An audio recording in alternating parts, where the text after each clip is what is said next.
And then we have stage 3 alcohol use disorder, and this is the level where people realize they finally have a problem. This is when you've become chemically, physically, and emotionally addicted. The problem is it's too late for too many people.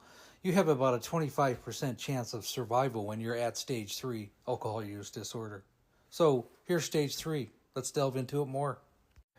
And then there's stage 3 of alcohol use disorder. And this is where the stage 1, the experimental stage, trying different things, has turned into stage 2, which has become basically creating a habit of drinking on a consistent basis and maybe binge drinking, to stage 3.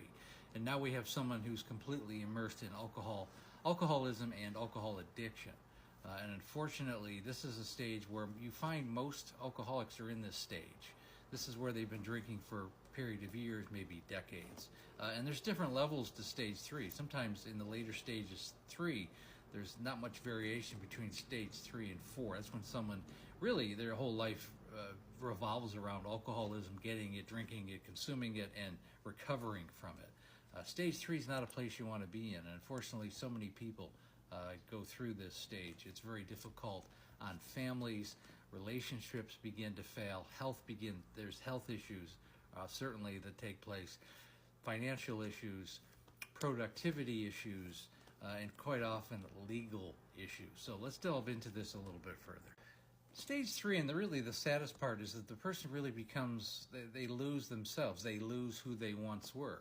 Hobbies or interests that they were once really involved with, or it was a big part of life, they kind of go by the wayside, as do relationships. And any relationship can be affected by this. Could be parents, children, spouses, siblings. Everything will take a back seat to the alcoholism. Unfortunately, so many families look at it from their standpoint and they say, well, the alcoholic in our family chose alcohol. No, they didn't. They didn't have any other choice other than the alcohol. They're not choosing alcohol over you.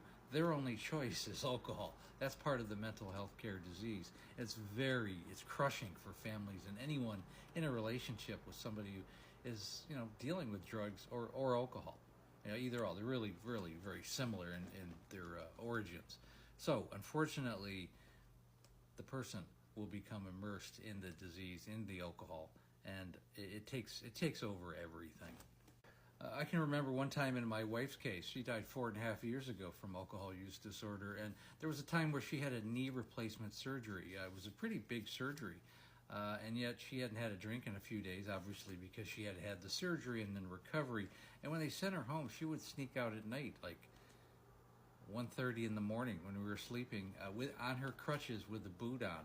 She would, with her crutches, walk down the end of the street, pick up an Uber. She called an Uber, go to the local CVS before they closed at, 2 o'clock in the morning, get her beer or wine or whatever she was drinking from the Uber driver, come home and hide it in the house, and she would have her alcohol for the day. She would go to that extent on crutches after major surgery. This is the pull that alcohol has in someone's life. The unfortunate thing is the pull is so great that it becomes more important that eventually than their entire life. Stage 3 is really where everything begins to suffer. I think the biggest thing is families begin to break apart because they have an alcoholic in their family. So many factions, can be part of that. Families don't really know how to deal with it. They're not counselors. There's always a lot of anger and frustration and animosity to deal with, unfortunately. And it can tear families apart internally. Just one person that goes through this. Because there's often so much effort to try and save that person. And so much of the time, all that effort goes for naught. Because effort going towards helping the alcoholic in your family really can become nothing more than an enabling factor and a safety net, which is really, in a lot of cases, the last thing that the alcoholic needs.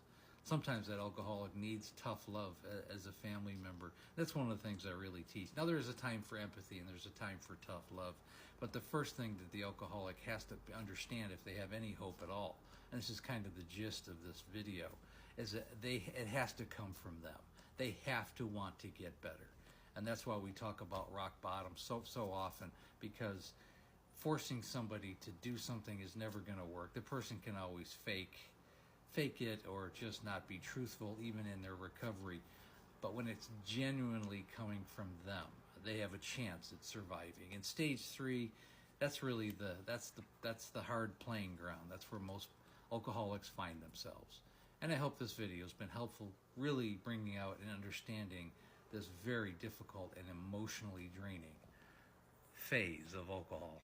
And again, when you're ready to work with me, I've helped thousands of families and the alcoholics. I like to bring them all together. It's a very unique strategy because it's a family disease. It needs to be solved with the family in mind. Every case is different, but I like to work with families and alcoholics, obviously. And if you would click on the link above, go to the link tree, schedule a Calendly call. The Zoom call takes about 45 minutes to an hour. We do a deep dive and we go over the program. Want to make sure you're a good fit. Again, thanks for listening. Please like, share, and comment. We also have the Facebook group. There's an Alcoholic in the Family, very good support group.